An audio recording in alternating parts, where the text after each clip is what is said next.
So welcome, everyone. We're all so happy to see everyone here today. We're so thankful to have Masaidio Kalenga here to speak today from Uganda. And the topic today is promoting community well-being through agriculture in Uganda. And we're going to be hearing about folks, could you please mute? Thank you, or I can mute everyone. We're going to be hearing about the social and economic development project, social action in Uganda. So just a little introduction for Masaidio Kalenga. He left the Democratic Republic of Congo as a young man in 1998 and decided to settle in Uganda. He now lives in Uganda with his wife and 2 children. In 2007, he chose to leave Kampala and live in one of the remote villages of Uganda, where he fell in love with the preparation for social action program, which was being implemented by a local Bahá'í-inspired organization. He continues to coordinate the agricultural activities within that organization and has also started building a primary school in the same village and anticipates to help children benefit from the experience he has gained with this organization. So welcome, Masaidio Kalenga. Thank you very much. Yeah. I'm really very, very happy to be part of this community. This is really much community I can see. And I'm sorry, call has just gone off, so that's why you can see my video. Okay. So I'm just using my laptop, the battery. Okay. So let's start. Okay, I'm going to share this screen immediately. A minute.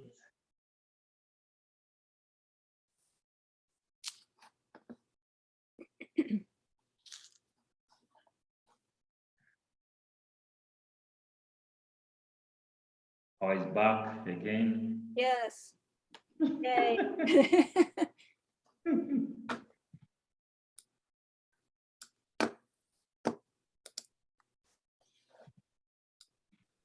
So I hope everyone can see that screen that I've shared. So first of all, maybe some people may not understand my accent. I'm very sorry. I'm from Congo, so I speak Kiswahili and French. So I just learned English when I came to Uganda in 1998, as Diadon introduced me. So I'm going to talk a little bit about the efforts of a Baha'i-inspired organization. It's a local Baha'i-inspired organization that we call Kimanyangeyo. The name is a bit difficult to pronounce. Even some friends in Uganda find it difficult to pronounce. But Kimanya means knowledge, and Ngeyo also means knowledge, because in Uganda we have different, ethnic groups.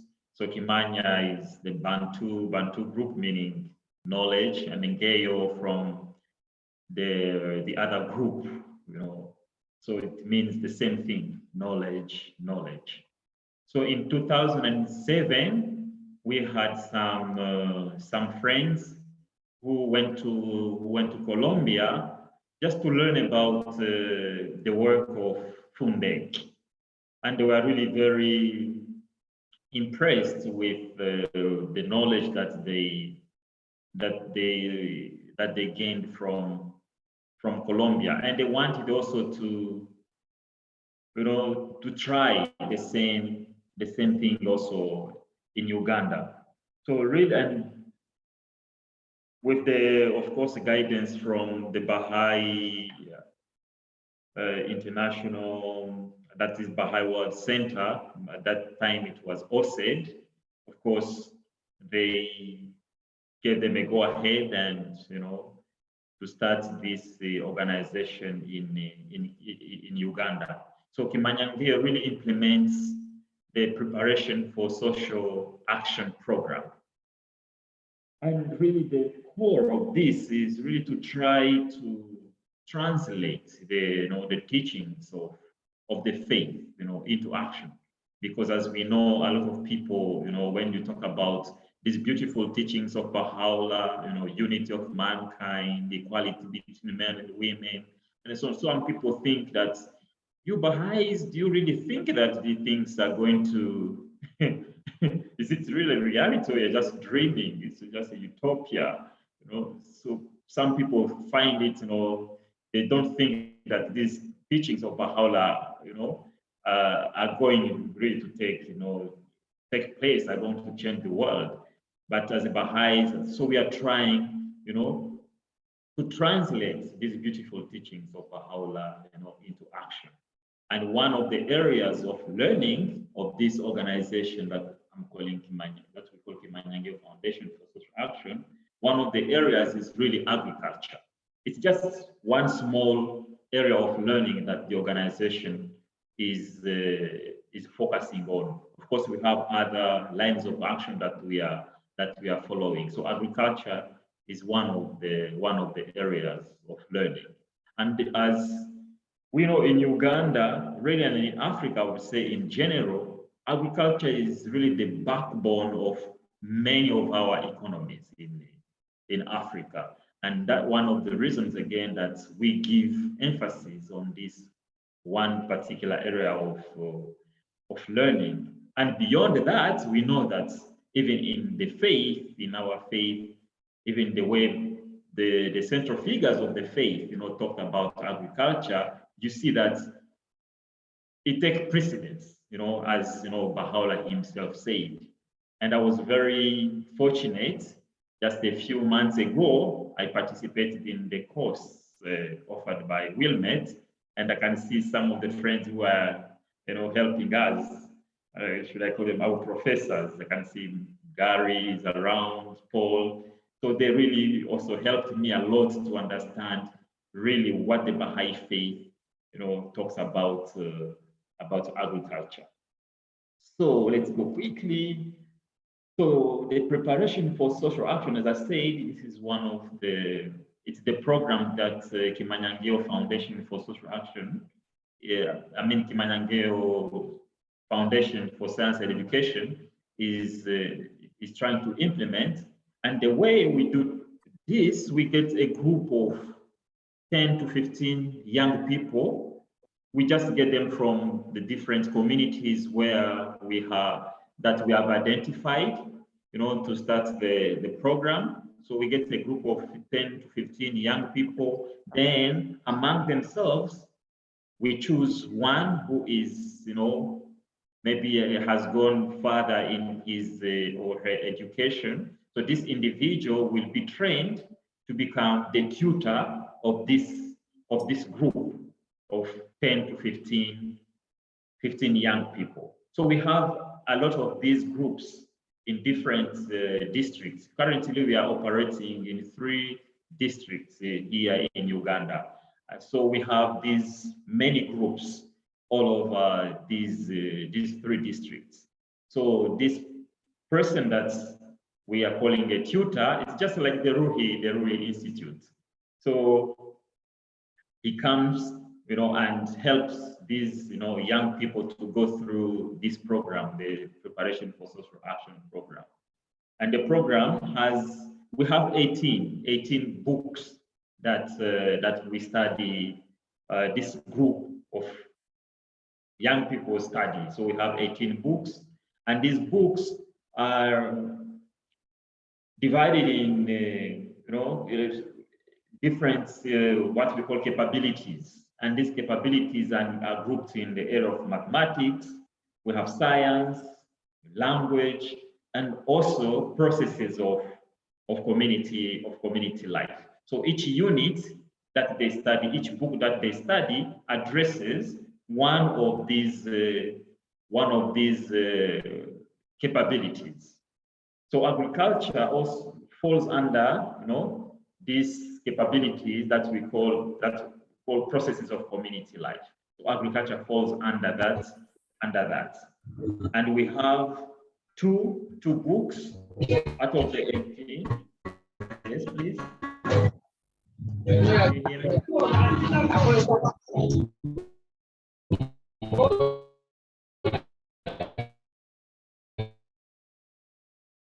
Hello?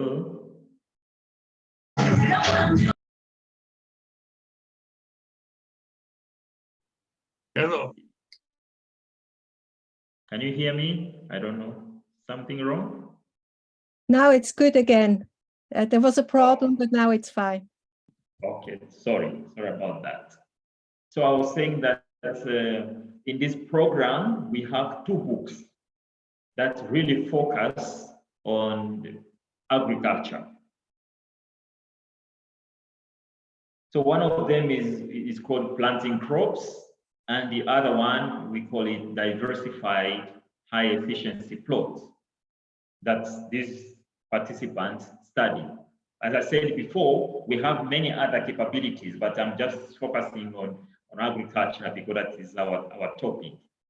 And so participants are helped, to explore issues related to food production on small farms. And there is a history why actually Fundek,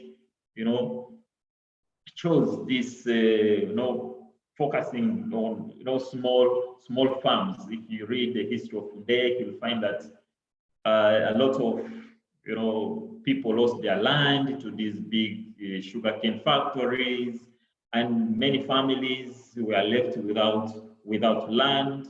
And when we examined also our reality in Uganda here, we found that it was quite similar to the reality in Colombia.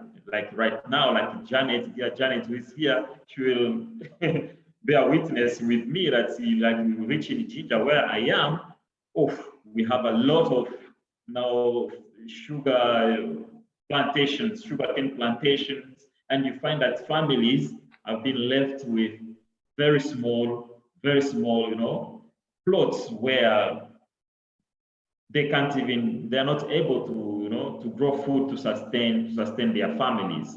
So their land has been taken by these big sugarcane factories. So you'll find that the reality in Colombia is quite similar to the reality here.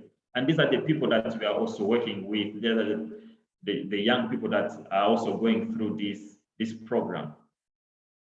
So these books are designed in a way, I don't know if maybe there are some people who have had a chance to look at some of these books of Fundek. It's the way they are designed. It's like a conversation between two people. The book is also like a person, that you are conversing with and you're interacting with. So it brings different point of views, from like traditional knowledge, from university. So it's a kind of dialogue between all these people. So as these participants study, they also work closely with their neighbors, and also they identify, say, opportunities around the community, and also able to find solutions to the many challenges that they are facing.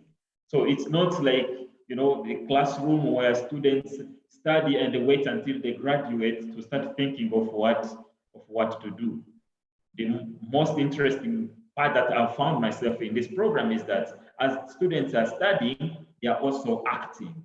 Again, that concept of study, action, then reflection on action.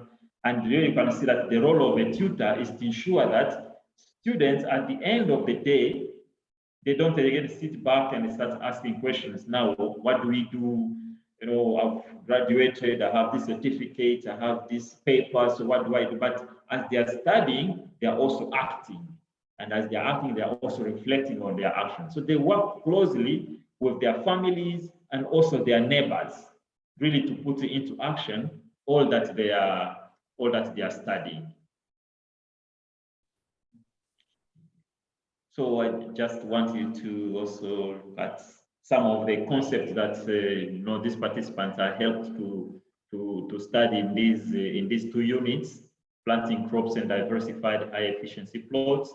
Like we have the concept of physical property of soil, the chemical composition of soil. They look at fertilizers, soil biology. So just as you can see on the list here.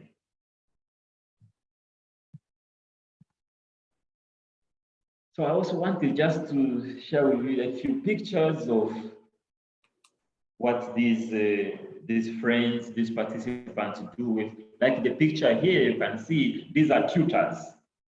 As I said before, each tutor goes and forms a group of 10 to 15 participants or young people that they start helping to study this program. So this is a group of tutors who were brought together to study one of the units, agriculture. I think they were studying here diversified high efficiency plots. And as I said again, we try to make sure that whatever they are studying, they are also putting it into action. And they also are helped to document, that is also one important area that we focus on, documenting all the learning that they are generating in the field. Then also, you can see this is the same group of tutors. Here they are trying also to test the pH of the soil. Again, it's really about helping these participants to develop scientific capabilities. Because when we talk about agriculture, people only think that it is just getting a hoe and going in the field and dig. Then you are doing things even without understanding why you are doing them, that way. But we are saying that participants have to also to acquire these scientific capabilities so that they understand the reason why they are doing things the way they are doing them. And also to be able even to question some of, because I'll just give one experience with one of the groups that we are accompanying. There was this organization that came and they wanted to have a meeting with this group that was studying our program. And they had come with, they wanted them to start growing maize. So they were just, trying to market this, they are talking about monoculture of maize, and they came with chemical fertilizers, they came with DAP, urea, and what. So they are trying to show them how much they will get from embracing this kind of technology.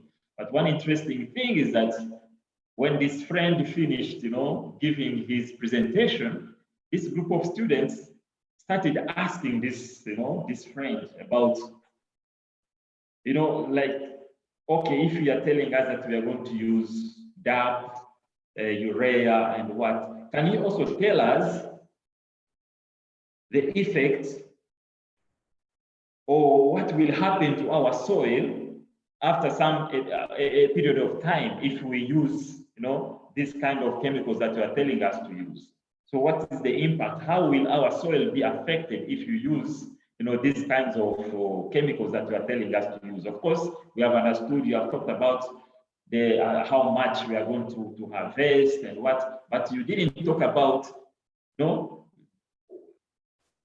consequences. Now, are we going after 5 years, after 10 years, will our soil, continue giving us what we've been getting from it without using these chemicals? And for us, it helped us to understand that if people in the community also can start questioning, not just embracing a technology because they are showing them all this beautiful picture about the technology, but if they have started developing now, even that capacity to question some of these things, you see that it's an advancement even in the thinking capacity of the participants. If they can start questioning some of these things that just people bring from, from all over the world for them to embrace. And that was something really positive. Then here we have again still a group of tutors. I say that's one of the books, of course, we call it Diversified High Efficiency Plot. We try to look at this family, like as I said, you have this family which doesn't have now enough land. Maybe the land has been taken by these big sugarcane factories, but they have a small piece of land. How can they use it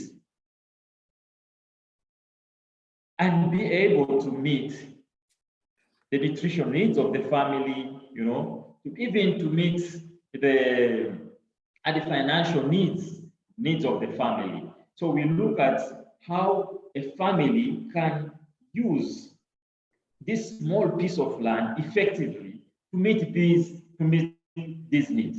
For example, if a family has only a 500 square meter plot, so what kind of crops should be grown in this? So the family comes together. What the participants in the program do, they come and sit down with the family, and together they try to look at what is it that the family consumes. They look at different, they ask a lot of questions, and the family will be able to answer those questions, and then they try to put into practice now to implement all that into, put it into action. Like you can see here, we have rows. We will put, for those who watched the video that I posted, you'll see that at the edges, we will have, for example, it is just an example, at the edges, you'll have beans growing. Then in the middle, you'll have cassava, maize growing. Then you plant more other crops. It's a system that we are saying it should be able to really respond to the needs of the family. So this is also another picture that I wanted to share with you, because I'm moving a little bit from this small plots of land that we plot to now even backyard gardens, because just in the past, should I say 2 years, this was during the COVID-19, what we saw was that a lot of families, especially those living in urban areas, were so much affected because food could not even come from the rural areas, could not reach, urban areas. And a lot of families faced a lot of challenges. So what we started doing with the participants in this program, we started growing crops, in containers, in sacks, just behind, helping people see that you can actually grow your vegetables, behind your house or in front of your house, whatever space that you have available. And this learning actually has attracted, a lot of people, especially those living in urban areas, and even those who thought that the agriculture is for people in the rural areas. So this is just in where I work, which is in an urban area, and every day, almost every day, you find community members coming to learn with us how to do these things. So there is a village that we recently, that was like last year. It's a village that it's not far from the training center of the organization. So we carried out home visits just to share with people what we do. And to our surprise, a lot of people, members of this community, embrace this idea of backyard gardens. We are so surprised, because especially people who live in urban areas, for them, they don't look at agriculture as something that's really, they think it is for the uneducated, people who didn't go to school, people who live in the villages, they're the ones to do agriculture. But when we conducted this, we started these home visits, a lot of people, we saw them growing, I mean, showing this love for agriculture. And right now we have there are around 22, families just in this small village who are all doing this, practicing this backyard garden, activities. They are doing it in their communities. And for us, it's a learning. It shows that agriculture, which many people thought that it was, an activity of the uneducated and what, but you see that even someone who goes to the office, they come back in the evening and they're watering their crops, their plants. Even the children, when they come back from school, that is the first thing they start doing, making sure that their crops are doing well, removing the weeds. And so you see that it's bringing a new life in the family. And it's really so very, I would say, inspiring to see this happening. And I was like, no, I shouldn't finish this presentation without talking about this one lady here. I happened to visit her again last week just to see how far she has gone with her backyard garden experiment. This is a lady that when we visited her, because she lives in a very congested, small place. It's a landing site where we have, they do a lot of fishing and so on. So it's even unimaginable to think that someone can do agricultural activities in this place. So the time we visited her, she was not really so interested in agriculture. Like, I've never done agriculture. I'm not interested in agriculture. But the husband, because the husband, we had just enrolled him in the PSA program. The husband, also encouraged her. Said, "No, I've seen what these people, these Bahá'ís do. Let's try and see, and see if this is going to do something for the family." So they let me accept it, but hesitant, about doing it. So last week, when I visited her, she gave me a totally different story. I found her, harvesting her tomatoes. She has maize. I counted about 7 different crops that she was harvesting from the garden that she didn't want even to look at the first time. And she was like, "You see, now I feel I have peace in my mind." And the reason is, you see, before I could rely on my husband for almost everything, even bread to give, for tea for the children. I would just go to my husband to ask for money. Almost even salt, I would go to my husband. But now, ever since I started this activity, if I need, bread, I don't even think about bread because we have maize in the garden. I go in the garden and I just boil the maize and the children have that for breakfast. If I need vegetables, because she was telling us that some of her children don't like a lot of vegetables. So what she does, she harvests her vegetables from her backyard garden and sells to the community members. Then she buys, we have this small fish, we call it silver fish. So she buys silver fish for the children. So you could see that happiness.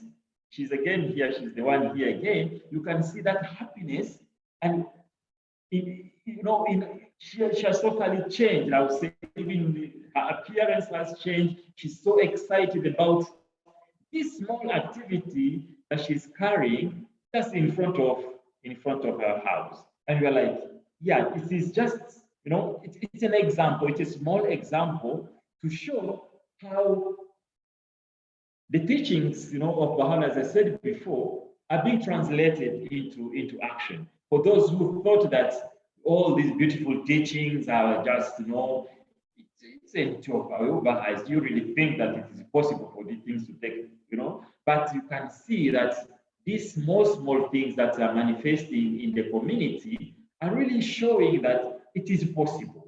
Just like the children classes that we have, the junior youth groups we have in the community, the study circles, all these small things are leading us to building this civilization that, the Blessed Beauty really talked about in his writings.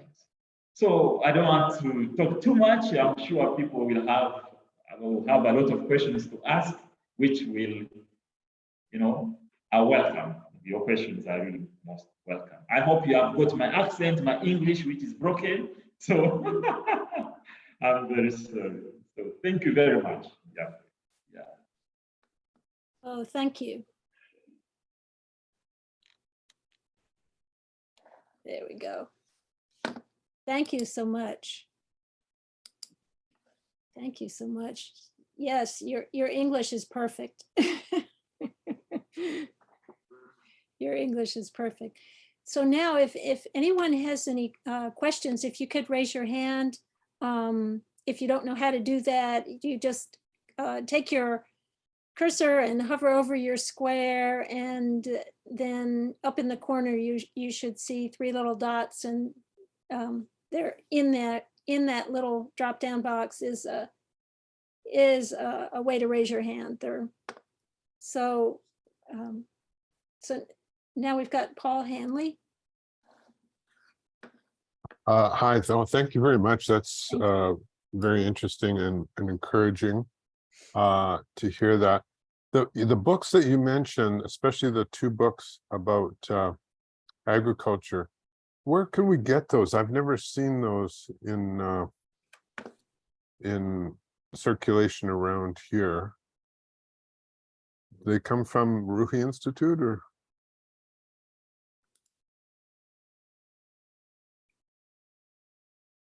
No, yeah, the books, should I answer? Sure, yes, go ahead. They are not part of the institute books. So it's a curriculum of its own. So there are 18 books, that of course Fundek has developed over the years. But at first, I think they were called SAT. They were part of the SAT program. But I understand that, of course, the SAT program, the government had also to come in, and so they had to make some changes. And Fundek saw that, it was not meeting really the vision of the founders of Fundek, because they had to, incorporate some ideas from the government to make it, accredited, something like that. And that's why I developed now the preparation for social action, came up with this preparation for social action program with this curriculum that it is independent from the SAT program. And we have 18 books, which are grouped, as I said, in different capabilities, mathematics, processes of community life, language, and so on. So I think there's also the question of copyright. Maybe that's why they don't just publish them, but we have them, and I think Janet has some copies, if I'm not mistaken. Yeah. Just where do you get them? Fundek. Okay. Yeah, you can just write to Fundek. And Yes, I think there are a lot of people. We have a lot of questions. It's almost, for a lot of us, we have a lot of questions about Fundiak and how it works and all that, because so many of us don't have that much experience. There are a few people on our group that do have experience with Fundiak, but we're really intrigued to see how it's put into action, I think. Beautiful. Winnie? I think Neil Watley, that's on this call, knows quite a bit. That he is where I learned about Fundiak, and then I got the learning from growth, I think, is that early publication. Mr. Kalenga, what I think I remember is that in the early days, the Ruhi curriculum and the SAT program were two separate things because of the government. And so the Ruhi could go forward as a Baha'i program, and SAT was a different kind of program that wasn't strictly, am I correct about that? Yes. Okay, so that's why these books may not be in the Ruhi where we usually get the Institute books, perhaps. Yeah, but I'm interested if we can get them from Fundiak. So Yeah. I hope we've got a lot of hands and people probably know more about this. So thank you though for letting me ask that question. You're welcome. Thank you. Helga?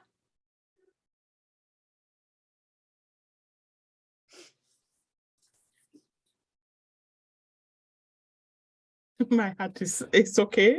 Yes. Hello, everybody. It's so refreshing to hear from someone in Africa, Uganda. I'm from Cameroon. So hello, Uganda is our sister country. Hello, Janet. Anyway, yes, it was really refreshing to hear your accounts of of the PSA program in Uganda. And I had a little bit of experience with it. I did one or two of the books.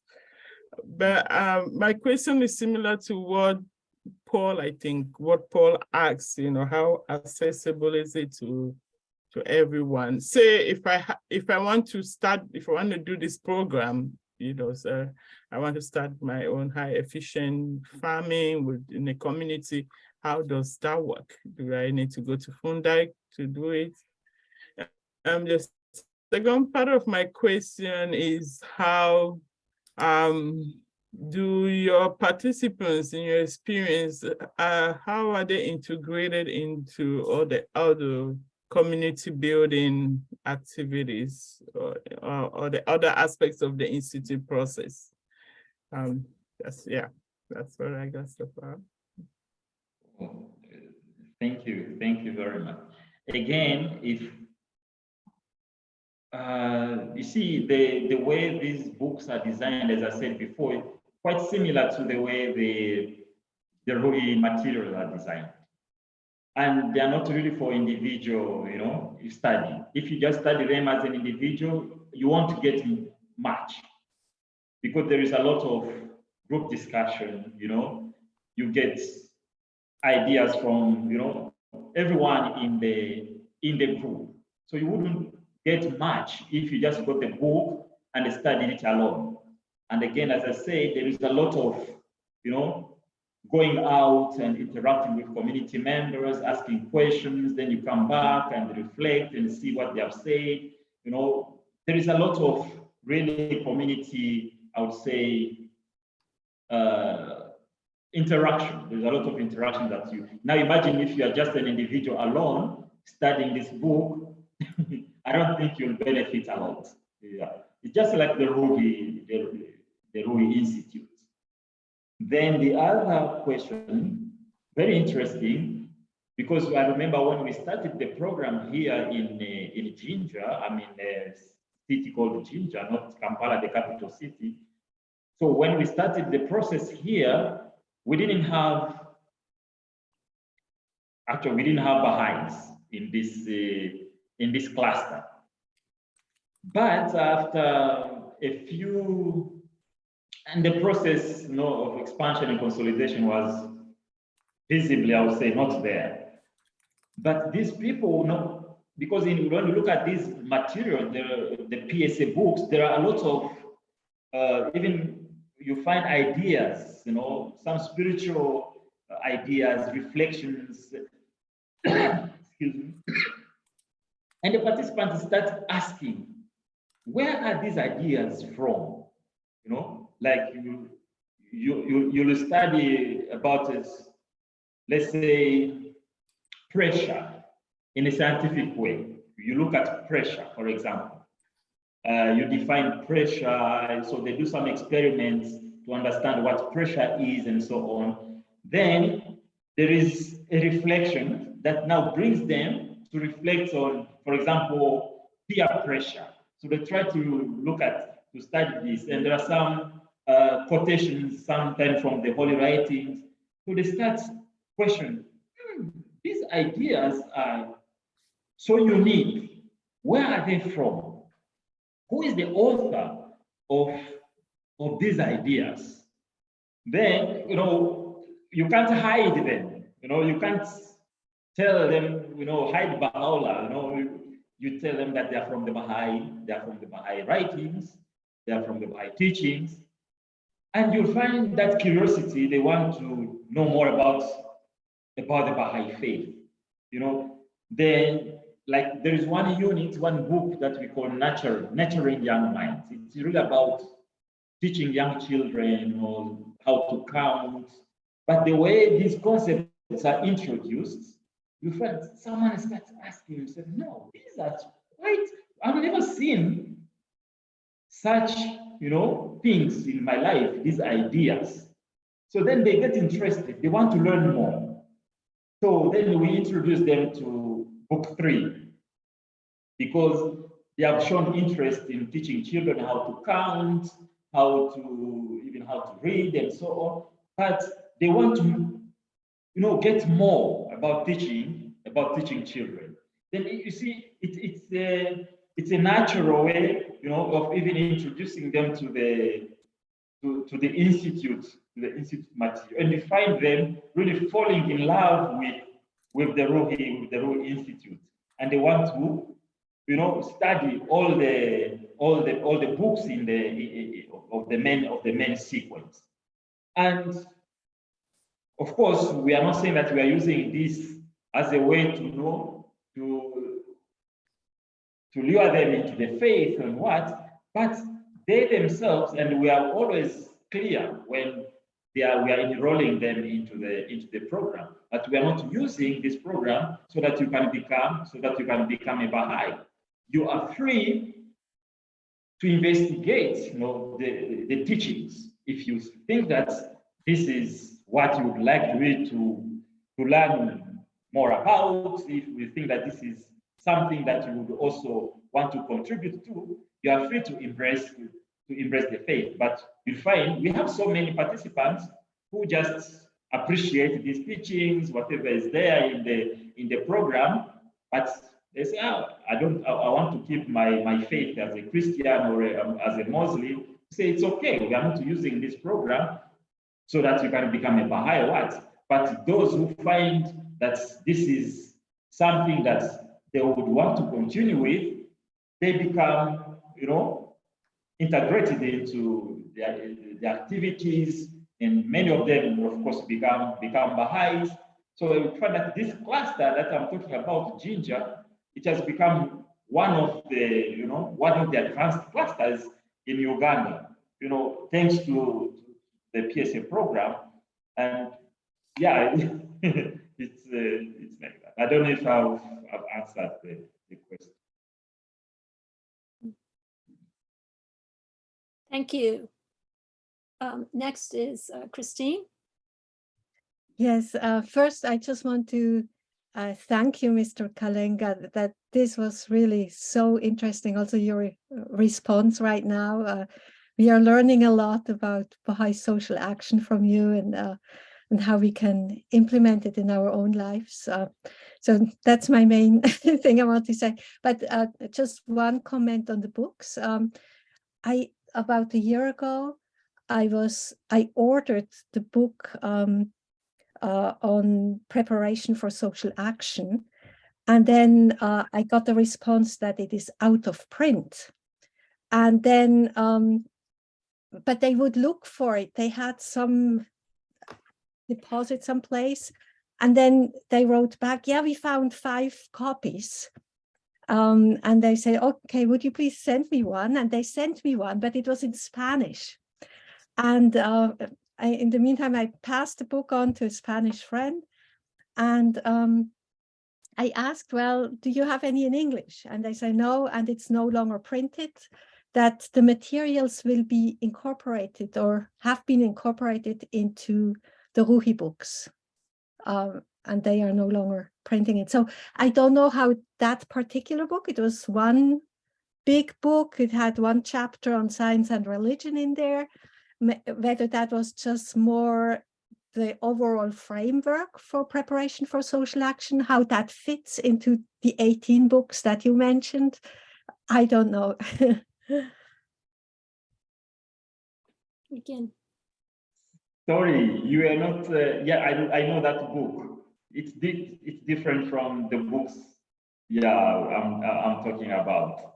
Yeah, it's totally different. Yeah, okay. I wish we were specific because we have, like as I said, there are 18. There are 18 books. You know, so we have like one called properties. We have heating and cooling of matter. We have summa. We have addition and subtraction. So there are 18 books. I wish we were specific. Maybe they were going to answer you. Yeah, just a little follow-up question there. Are your books, what language are your books in? They are in English and actually Okay. even French. Yes, Yeah. in French. Okay, wonderful. Okay, next, Gary. Okay, well, I always ask you the same question. Do I pronounce your name properly? Masaidio? Okay, but anyway, very nice to hear from you. I'm not going to ask too much about, let's say, the agricultural books. As you probably remember, I teach agriculture. I've been teaching it all over the world for the last 50 years in rural communities for young people, for families and communities. So there's a lot of, activities about that that's necessary for the future of mankind, I think. But my question is, do you have, in your experiences working with the children and with the families and in the communities, I'm focusing on the idea of community. Do these communities grow by the use of agriculture? Is it inspiring them to, let's say, to lead a more physically good life, better health, more happiness because they can, work together and live together? Do you see a result of these communities working in agriculture? Maybe not just agriculture, but maybe half their time agriculture, half their time something else. Do you see this happening when you're teaching the agricultural courses?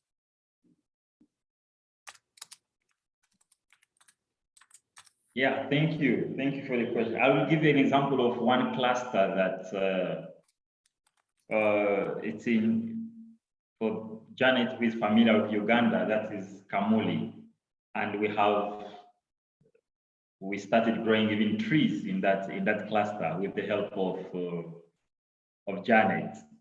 So this is a community, it's an advanced cluster. And just a couple of, it's last year or beginning of this year. So because we saw that interest that the community was really picking in agriculture, not only agriculture, even because I said that we have other capabilities that students gain from these units. They didn't have, this village didn't have clean water. So the tutor who was accompanying this preparation for social action group, sat down with the participants, these 10 participants, and they started reflecting on how they could, involve the community members to address this challenge of water. So at first, because they thought that the organization was going to give them, things, so they came up with their budget, a list of things that they, they wanted our organization to give to them. But when the tutor, because the tutor tried to help them really to see that, because there is another book that we call environmental issues that they study.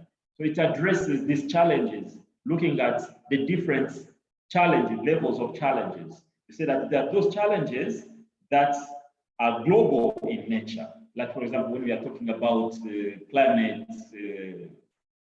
change, we say that this is a challenge of global nature.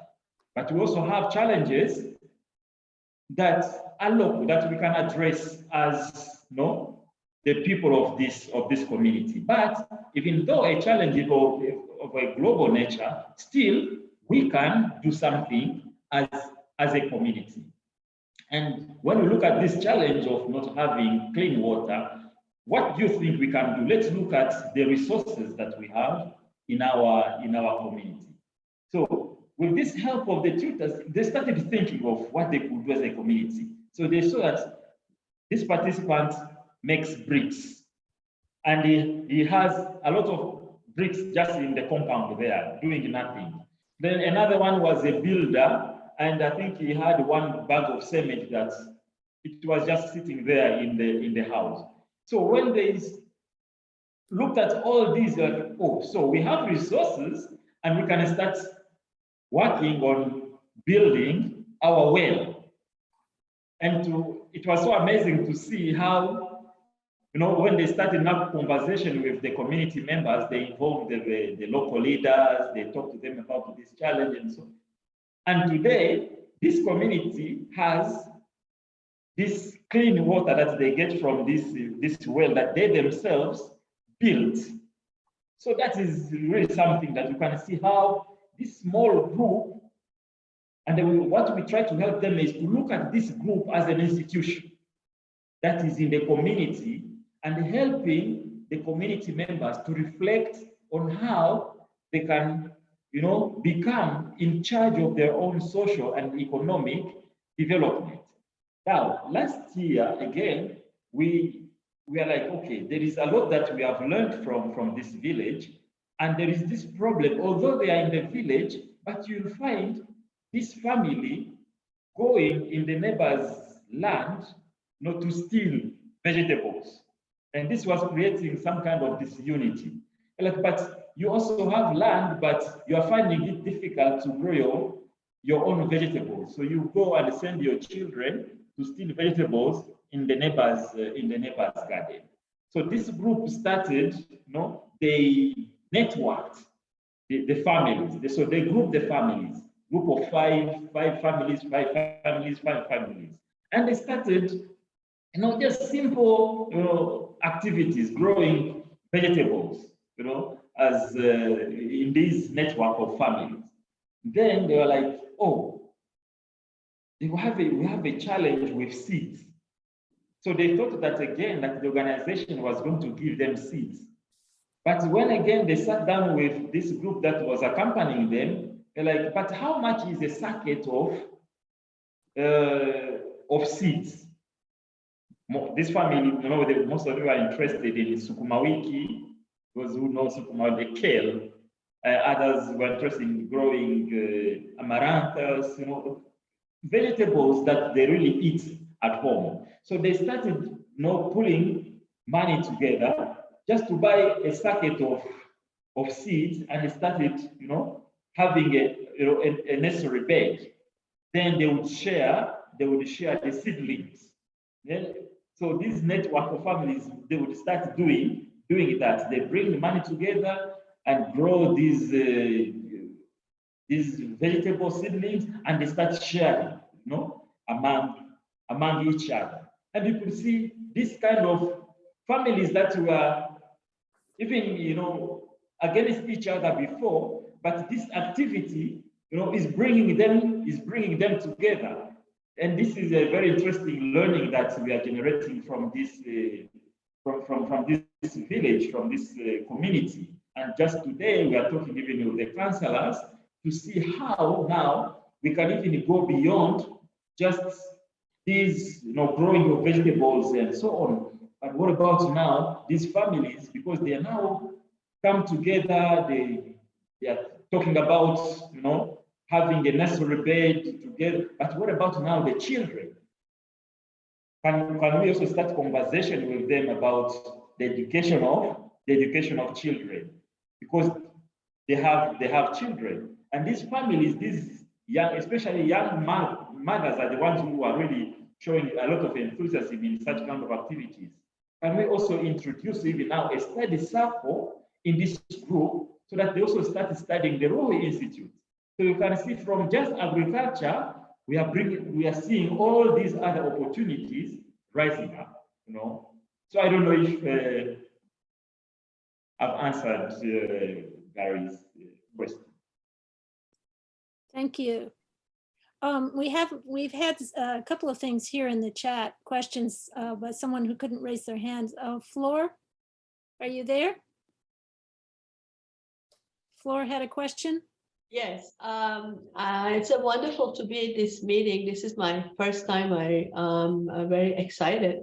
And I'm not quite sure if my question is appropriate, but there are 2 schools in Uganda in the Mbali region that are Baha'i schools. They're called Gregory Memorial Baha'i schools, which were actually built at the time of the Guardian under his instructions. And we are supporting the 2 schools. And one thing that we have had a very hard time dealing with is feeding the kids. The schools that between the 2 of them now, I don't know, are you familiar with those 2 schools? Mr. Kalenga, are you familiar with them? Which schools? There are 2 schools, one in Tiling and one in Odusa. Yes. And we have been supporting them with the help of Mr. Nakjavan. It's a long story. I don't know what kind of things you guys would like to hear, but the story of these 2 schools and the help everyone can give them is amazing. Anyway, the 2 schools have about 2,000 students. And the first time we visited them, we were worried about the nutrition of the children. And we have been trying to get food from various, it never works, nothing works. I don't want to give you a headache, but my question is that, is it somehow possible for you to connect with the schools? I can give you email address and I can put you in touch with people who are running it. So after a lot of rigmaroles, we finally had the PTA try to grow something. And for the very first time, I just got an email a couple of weeks ago that the students, the girl students grew, I think, sweet potato, and they could feed the entire 2,000 kids for 2 days for one meal. And that was all. So I know Gary can probably help in this matter too. I don't know why I didn't think about it before, but I was wondering if there is somehow I can put you guys in touch with the schools. They are Baha'i schools. The students are not Baha'is. The NSA has built an institute building right next to the schools. We just built libraries at the schools, but they have no books yet. A lot of problems, but I was wondering if there is somehow you can implement some of your programs around the 2 schools. And if you can, please email me or give me your email and we can go from there. Oh, excellent. It's good that I'm on the National Special Assembly. I'm a member of the National Special, and I know what's taking place in Odusai. Oh, you are a member of NSA? Yes. Oh, so you know what I'm talking about? Yes, I know. I know what you are talking about. And we get updates from Mr. Jojo Linga for the development. Yeah, that's yes. Actually, I sent you an email yesterday. I didn't know you were a member, but anyway. Yes. Good. So is there any way you could implement this program at the schools somehow? They have the land. I talked to George and they do have land, but you know, watering, I mean, they don't have any water, as you know, all kinds of stuff. So maybe you talk to George about it. That's great. Before you go, is Ebola gone or is it still there? The what? Ebola. I was planning to be there next month, but then they said there is Ebola and don't come. You're laughing. I didn't think it was funny. But anyway. You know, the media is really No, the US, anyway, they said no. scaring everyone. But we are okay. We are safe. Anyway, I've had a lot of interactions with George Olinga. He has talked to me several times about agriculture. It's one of his wishes, really, to have agriculture implemented in the school in Tilly. Actually, he told me about the land, and he wanted us to even carry out soil tests. So I'm still waiting. I'm still waiting for him. We've been in touch with him about that very idea that you mentioned. Yeah. Good, thank you. Yes, thank you. Because again, I say that we have different areas of learning in the organization. Because the other area is teacher training. So we train teachers, school teachers. They go through the PSA program. Government teachers, private school teachers, and it's amazing the way it has changed. The way they interact with children, and just a few months ago, they had their training at our training center where we are doing all these agricultural activities, and they were so impressed. A lot of them actually said that they are going to start agriculture with their children at their schools. They want to start growing food at their schools. That's what they did with the potatoes. It was at the school. Mm-hmm. And that will have a very big impact, even on the learning of the children, because a lot of children come to school hungry. And Uganda here, children leave school at late in the evening. Yeah, most of them had one meal a day at the most, and that was maize. Yeah. Now imagine if they start growing food at school, and it's a great thing. Yeah, if they can. Yeah. Very nice meeting you, by the way. Thank you. Okay, next, Wanjiku. Let me start by thanking you, Mr. Kalenga, for your really inspiring and very educative presentation. And just, I am from Kenya originally, married in Sierra Leone, but I live in America now, in the state of Maryland. And the small things like I grew up on the farm. I'm a tea farmer. And the fact that you have soil testing, I think that's a big step forward for African small farmers. Because as I know, because I visit home occasionally, and what I see, which is the same way my grandparents were farming is the same. You just put fertilizers and compost and whatever manure from the animals, but you never know what you need to add. And being here in Maryland, I am a master farmer now. I am trained as a master gardener. And there's few things I learned really, which can really make a big impact is two things, soil testing and compost. Because I'm also like a community gardening with the NAACP, that's an African American organization. And the small plot, the amount of food we get because we use compost, it's amazing. So my question is do we have other projects like yours within Uganda or East Africa? Can it be replicated other places? Because for me, like exactly what you're talking about, I'm hoping in 3 years, I'll be able to retire back to Kenya. I want to be, those who are familiar with Kenya, Elga and all, I want to go live in Naivasha, and I want to do community building.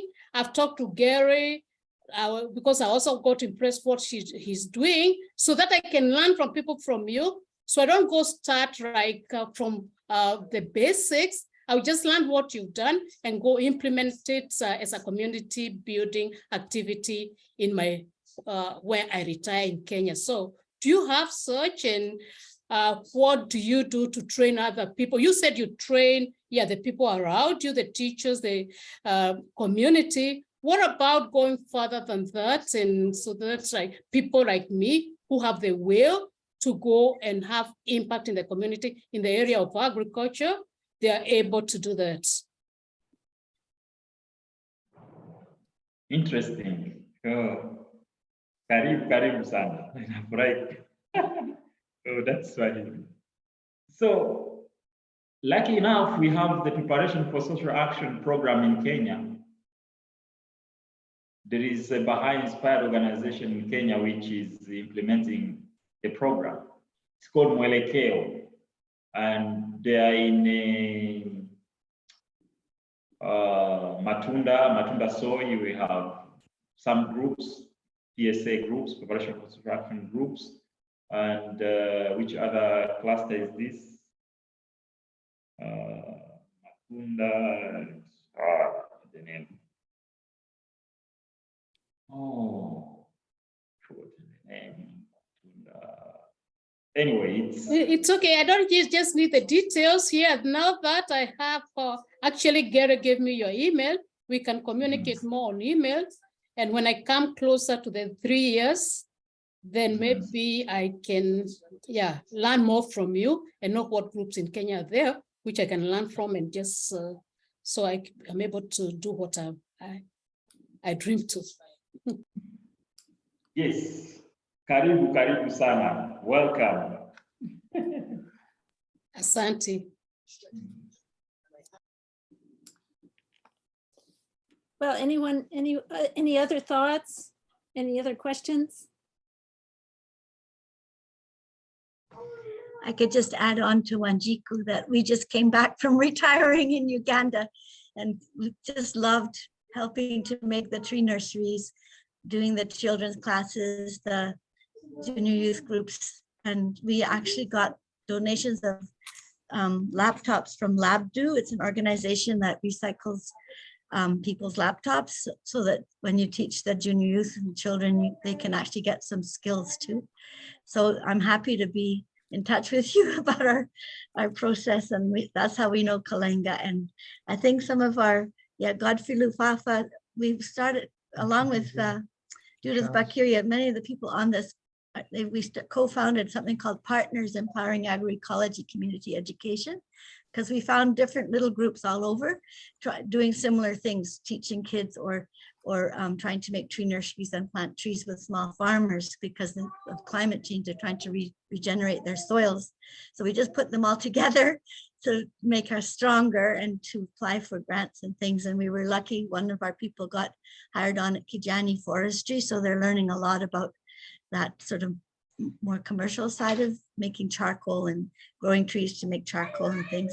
There's a lot I can share that I don't want to take up people's time here, but if you can be in touch, I'll put my email in the thing and we can be in touch. And Minongea Kiswahili kwa sababu sisi tulisha Tanzania.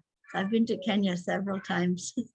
I have very good Kenyan friends, and maybe Godfrey or the other Nachi Bizi, those are the kids that are using the program.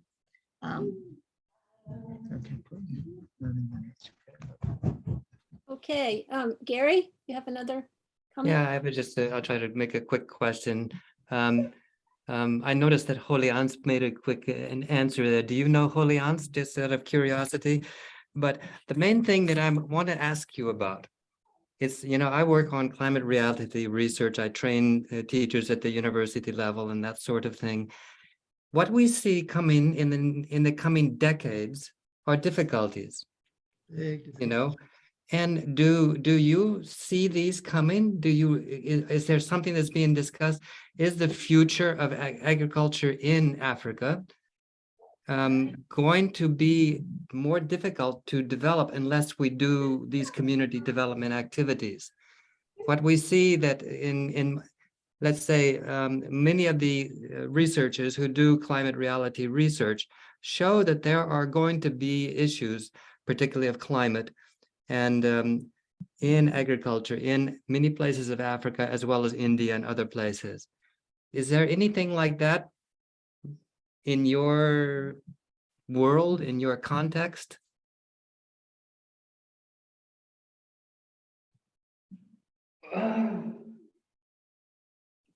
I would say yes, because you look at, for example, because in the introduction I said that I'm from Congo, and you see, was it the G7 something, G20 something, the recent summit, and you can see how everyone's eyes are on Congo Basin, But when you look at what is happening right now in Congo, it's terrible. Wars, what? Myself, my parents right now, I don't know whether they are at home or they have run away because they are in the eastern part of Congo. And so with all these challenges, now because people, like for example in Congo, people have to survive. So people have to cut down trees.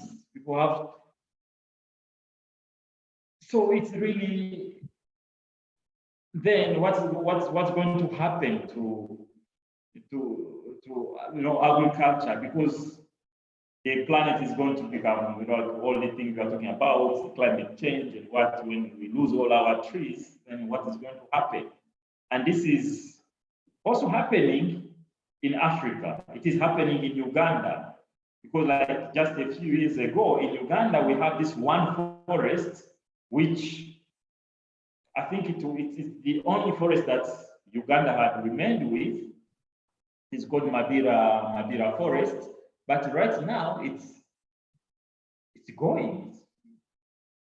The forest is gone, and just recently they wanted to give it to these sugar factories, to clear the forest and grow sugar canes. It's just people, protested, and that's why things are pulled down. But anytime it can be taken, be given to the sugar cane growers. So you can see the threats are there. But what is that we have to do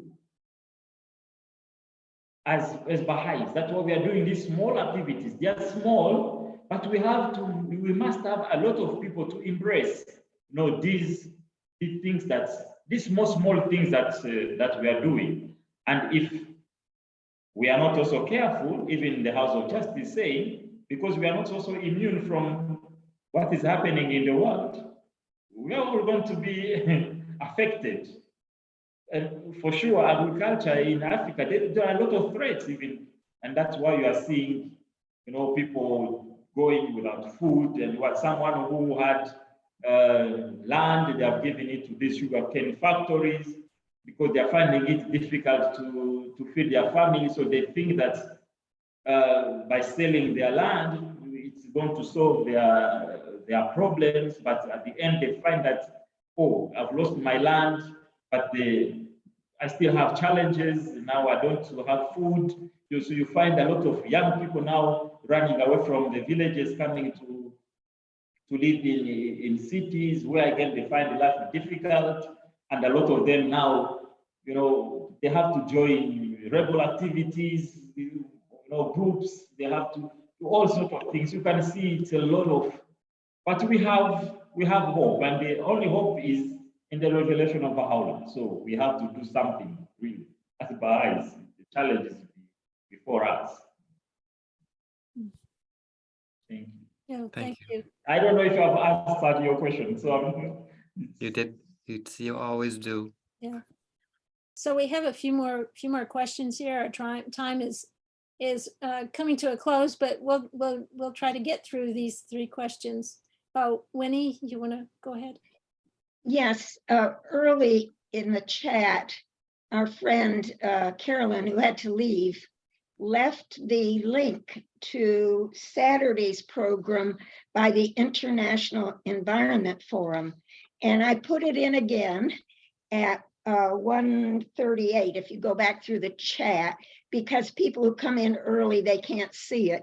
But long story short, it's on Saturday, this coming Saturday, and it will be on the UN Convention on Biological Diversity and on the COP program. So those people that are on this call, I think will be very interested in that, and I hope you will join it. You'll have to look up for your own time. It's at 1 o'clock Eastern time for us. So please do look up, and if you can't find it, go to International Environment Forum. You have to write it all out in order to find it on Google, because there are other things like it. Okay, thank you. Wanjiko? Yeah, I just also wanted to add that, right, we have to look at agriculture holistically. You know how I Googled where I said I'm going to retire, Naivasha, and you know, the YouTube, you keep throwing things to you. And what I saw there was like, some people are dying in some areas of Kenya, and where in Naivasha, they said they had carrots, they had to feed animals, and they had to, their onions, their corn, they can't get it to the market. So here we're talking about production, but that's also could not be the main issue either, because what could be the main issue is how are we preserving the food we produce, you know, post-harvest? Where are the roads to take the food to the market or to the people who need them? Because those people were being interviewed by the journalists and were saying, I could feed a few families in a week because I have so much food, but to get to the market is the problem, you know? So as we think about production, we have to think of post-harvest and also how to get the food where it's needed. Yes, thank you.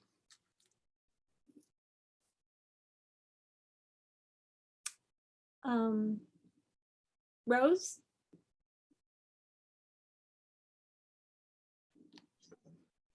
Hi, Africa people. I'm Rose, and this is my mother-in-law Concha. We're calling from Colombia, and we're Bahá'ís from Texas and Panama, and I'm so sad I missed most of your presentation, Kalenga, but I did want to know, I'm familiar with you through your school, the Goldman School, right? And how is this, because my friend was involved in that, and how is this connected to that school? Or is this project that what you presented about, is it connected at all, or is this separate, totally separate thing? Thank you. I didn't get my connection. Oh, it's not good. Okay. Maybe say again. Okay. Yeah, it looks like he's freezing. I was just wondering how the Goldman School was connected, or if it's connected, if it's still running, how it's connected with this agriculture, more this project that sounds like is Fundeac related and connected with, you're freezing again, so maybe not the question. Did you hear it? Yeah, she was breaking, but I think I got her. Yeah, okay. So Goldman was my individual initiative. Yeah, when I was living in the village. Yeah, and I have a very strong relationship with Stacy. Yeah, so right now we are building the school. So, you know, COVID interrupted a lot of our activities. So we are still building. We have not yet finished, and we cannot open it before we finish building it. Yeah, so we are still constructing it. We are about to finish. We have roofed it. We have plastered, but we still have a lot of other things to do before we open it. And agriculture is one of the areas that we are going to make sure that we really focus on. Even these young children, we want to make sure that they also get their hands dirty.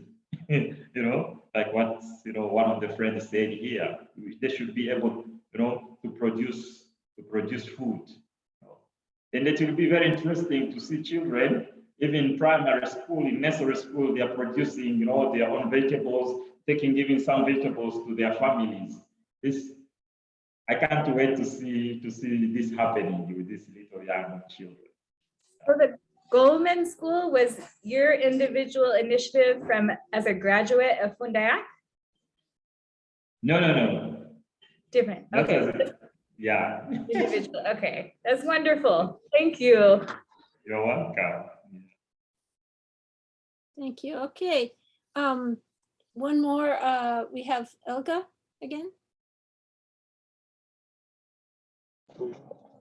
Yeah, hi, good afternoon. This is Ndeli, Elga's husband.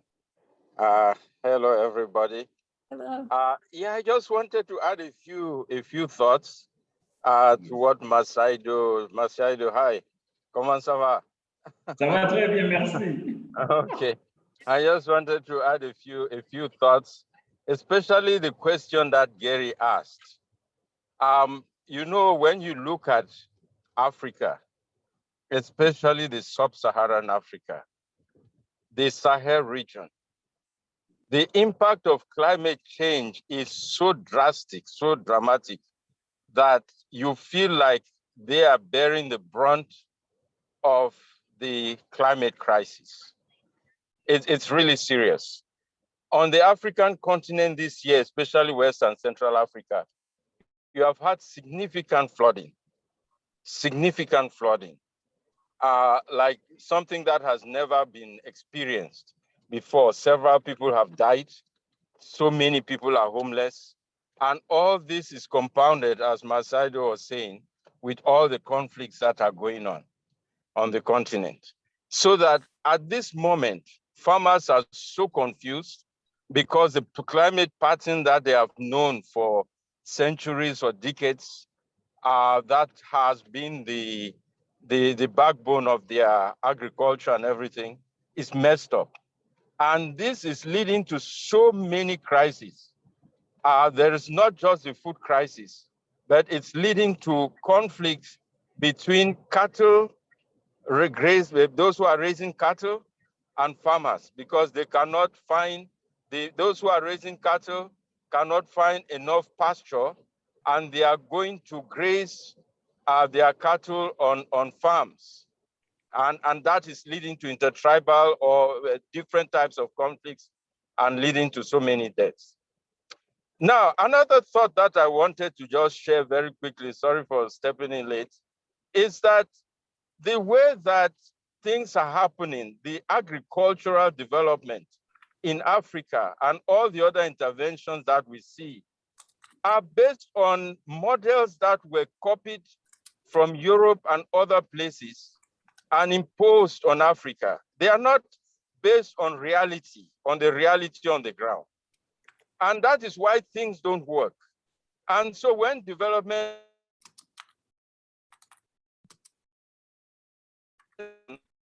to improve things, they are coming in with models that have been experimented in other places and not things that are experimented on the ground, especially because Africans, whatever is Africa, is from Africa, has always been looked down upon as primitive. So any good ideas that farmers can come up with are not really considered. And so that is a big problem. And that is where the PSA program comes in.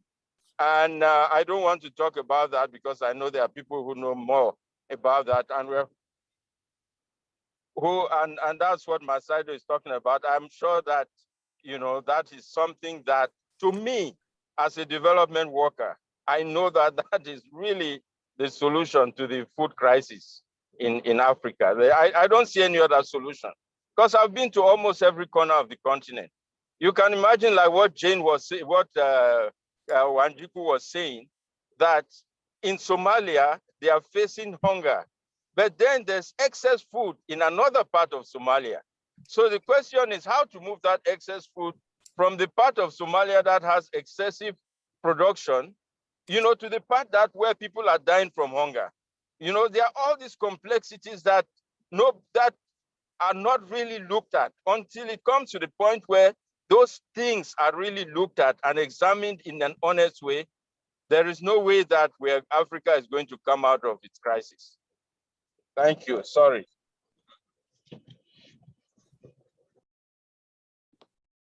I just wanted to introduce that Ndeli Aiba, who just spoke, works for the World Food Program. So he's a very authoritative voice. And Right. Thank and you. I also wanted to mention that Masaidio Kalenga also has a school that he's starting, a community school that he started. It's not the Goldman one that they're talking about, but he has one that is arising out of this program. Maybe he will speak about it. Okay. All right. So our last question. I know this is just, everyone is just so engaged here today.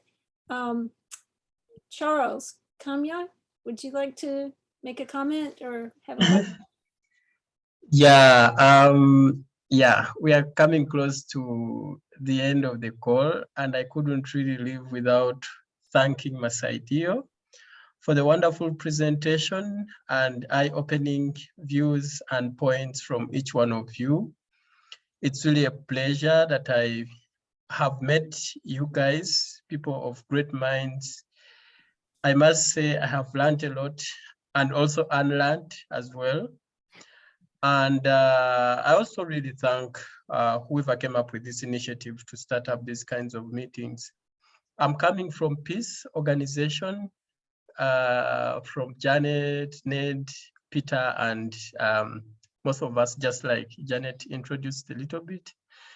And why I'm appreciating this initiative is really, I look at it as the savior to what is going wrong in one or the other.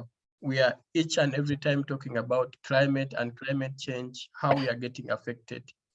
But coming back to our ground still, you realize humankind, our human activities are contributing a lot, either directly or indirectly, just like Kalenga has been saying. And also, I'm also sure this initiative will also push awareness of how, for example, we could really easily approach agriculture in a better way that is really also sustainable to us, to the soils, and also something that the future or the next generation can also look at. In my opinion, still, because you realize, for example, in Africa, we have produced products from our farms of farming products from farming.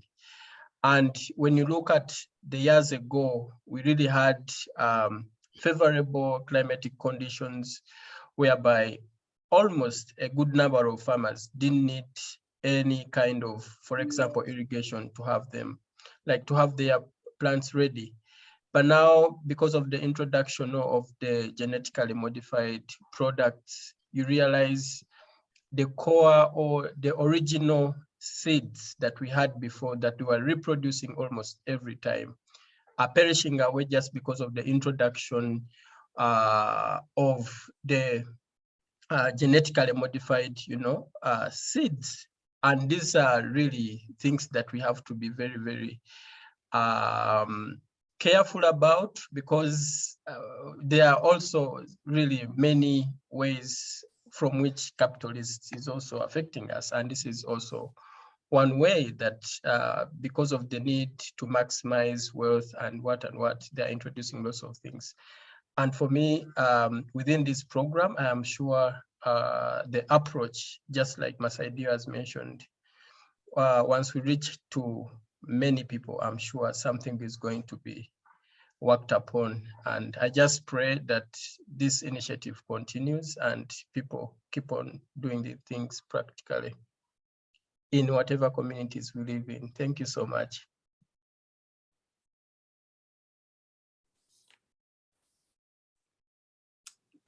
All right. Thank you everyone for coming today. And we want to thank our presenter today, Masaidio Kalenga. Thank you very much.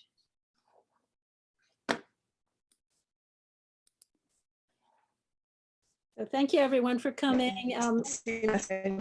Thank you, Dawn. Thank you, Kalenga. Thank you. Thank you, everyone. It was really wonderful. Thank you. Thank you. Yes, great. Bye-bye. Thank Hear from you. somebody Thank you. on the ground. Thank you. It was great. It was a wonderful presentation. Yes. Thank you, and bye. Be safe. That's from Ukraine. Yeah. Muchas gracias. Thank you so much. Wonderful presentation. You should be safe.